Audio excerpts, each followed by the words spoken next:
Welcome in MPSC exam goal. MPSC exam goal या आपल्या YouTube चॅनलच्या माध्यमातून आपण आयोगाच्या मागील वर्षातील प्रश्नपत्रिकांमधील प्रश्नांचा सराव व्हिडिओच्या माध्यमातून करणार आहोत.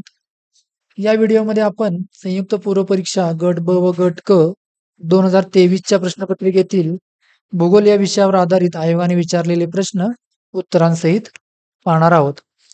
तत्पूर्वी ज्या विद्यार्थ्यांना राज्यसेवा पूर्व परीक्षा किंवा गट ब गट क सेवा संयुक्त पूर्व परीक्षा या परीक्षांसाठी आयोगाच्या मागील 10 वर्षातील प्रश्नपत्रिकांवर आधारित प्रश्नसंच उत्तरांसहित PDF बुक स्वरूपामध्ये हवा असेल त्यांनी स्क्रीनवरील वेबसाईटवरती संपर्क करायचा आहे किंवा खाली दिलेल्या व्हॉट्सअप नंबरवरती संपर्क करायचा आहे. तर बघा 11वा प्रश्न आहे, भारतात डबल क्रांतीला कोणत्या सालापासून सुरुवात करण्यात आली? पर्याय आहेत 1971, 1972, 1973 आणि 1974. तर या प्रश्नाचा अचूक पर्याय आहे पर्याय क्रमांक 1 1971. म्हणजे भारतात डबल क्रांतीला सुरुवात ही 1971 सालापासून करण्यात आली होती.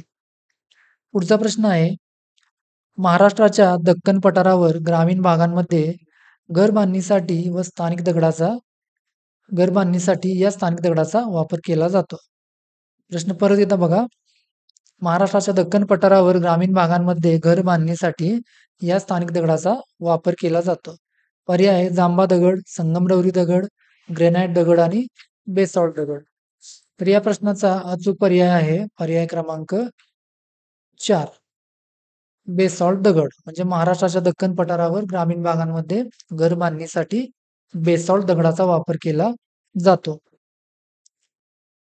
पुढचा प्रश्न आहे, योग्य जोड्या जुळवा. 2 गट आहेत, एका गटामध्ये राज्य दिलेले आहेत आणि दुसऱ्या गटामध्ये लोकसंख्या घनता दर चौरस किमीचा दिलेला आहे 2011 नुसार. तर बघा या प्रश्नाचा जो आहे अचूक पर्याय आहे पर्याय क्रमांक 2. म्हणजे हरियाणा राज्याची लोकसंख्या घनता दर चौरस किलोमीटर किती आहे? तर आहे याला जोडी कुठली जुळते? 3 नंबरची 573. हिमाचल प्रदेशसाठी किती आहे? हिमाचल प्रदेशला जोडी जुळत आहे 1 नंबरची 123. झारखंडसाठी 2 नंबरची जोडी जुळत आहे. म्हणजे झारखंडचा लोकसंख्या घनता दर चौरस किमी किती आहे? 414. आणि बिहारचा किती आहे? बिहारला जोडी जुळत आहे 4 नंबरची, म्हणजे बिहारचा आहे 1106. अशा प्रकारे राज्य आणि लोकसंख्या घनता दर चौरस किलोमीटर या जोड्या जुळत आहेत. पर्याय क्रमांक 2 हा या प्रश्नाचा अचूक पर्याय आहे. पुढचा प्रश्नही योग्य जोड्या जुळवाचा आहे. शिखर ठिकाण आणि त्याची उंची मीटरमध्ये दिलेली आहे. योग्य जोड्या जुळवायच्या आहेत. तर प्रश्न क्रमांक 14 चा अचूक पर्याय आहे पर्याय क्रमांक 1.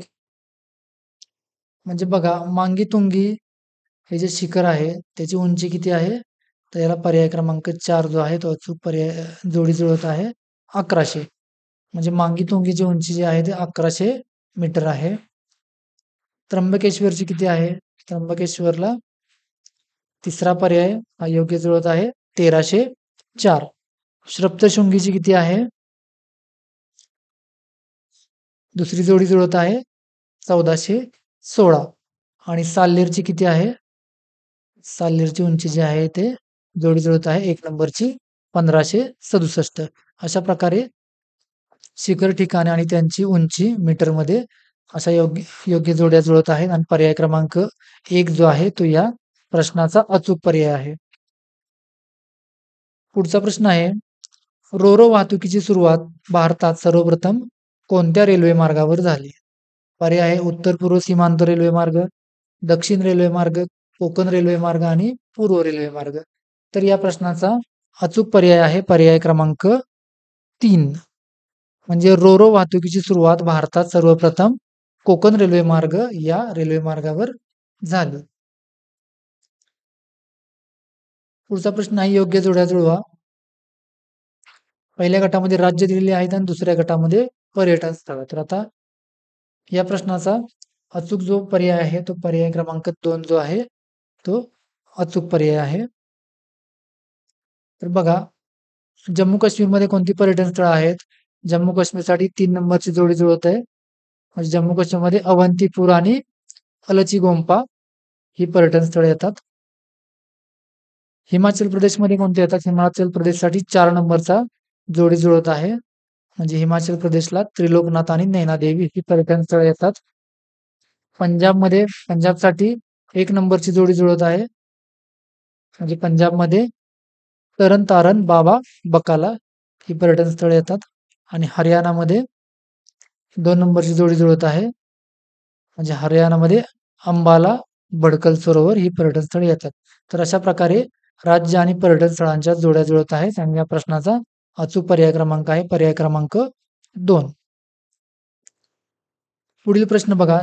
चॅम्पियन आणि सेट यांच्या वर्गीकरणानुसार महाराष्ट्र राज्यात जंगलाचे किती प्रमुख प्रकार आहेत? पर्याय काय आहेत बघा. 6, 5, 4 आणि 3. तर या प्रश्नाचा अचूक पर्याय आहे पर्याय क्रमांक 1. म्हणजे चॅम्पियन आणि सेट यांच्या वर्गीकरणानुसार महाराष्ट्र राज्यात जंगलाचे प्रमुख 6 प्रकार आहेत. पुढचा प्रश्न आहे. भारतातील कोणते शहर भारतीय शासनाच्या स्वच्छ क्रमवारीत सलग 3 वेळा स्वच्छ शहर म्हणून घोषित करण्यात आले? भारतातील कोणते शहर भारतीय शासनाच्या स्वच्छ क्रमवारीत सलग 3 वेळा 2019 ते 2021 दरम्यान स्वच्छ शहर म्हणून घोषित करण्यात आले? तर या प्रश्नाचा अचूक पर्याय आहे पर्याय क्रमांक 1 इंदोर. म्हणजे इंदोर शहर हे भारतातील भारतीय शासनाचं स्वच्छ क्रमवारीत सलग 3 वेळा स्वच्छ शहर म्हणून घोषित करण्यात आले. पुढचा प्रश्न आहे बघा. 19वा योग्य जोडा जुळवा. पण आयोगानं हा प्रश्न जो आहे तो कॅन्सल केलेला आहे. त्यामुळे पुढचा प्रश्न पाहूया. तर पुढचा प्रश्न आहे. रायलसीमा पठाराचे स्थान टिंबटिंब येथे आहे. पर्याय आहेत. कर्नाटक पठाराच्या उत्तरेला, कर्नाटक पठाराच्या पश्चिमेला, कर्नाटक पठाराच्या दक्षिणेला आणि कर्नाटक पठाराच्या पूर्वेला. तर या प्रश्नाचा अचूक पर्याय आहे पर्याय क्रमांक 4. म्हणजे रायलसीमा पठाराचे स्थान हे कर्नाटक पठाराच्या पूर्वेला आहे. तर बघा. भूगोल या विषयाच्या आपण 2023च्या संयुक्त पूर्व परीक्षा गट ब गट क च्या प्रश्नपत्रिकेतील प्रश्न आपण पाहिलेले आहेत. पुढील व्हिडिओमध्ये आपण पुढील विषयाचे प्रश्न पाहणार आहोत.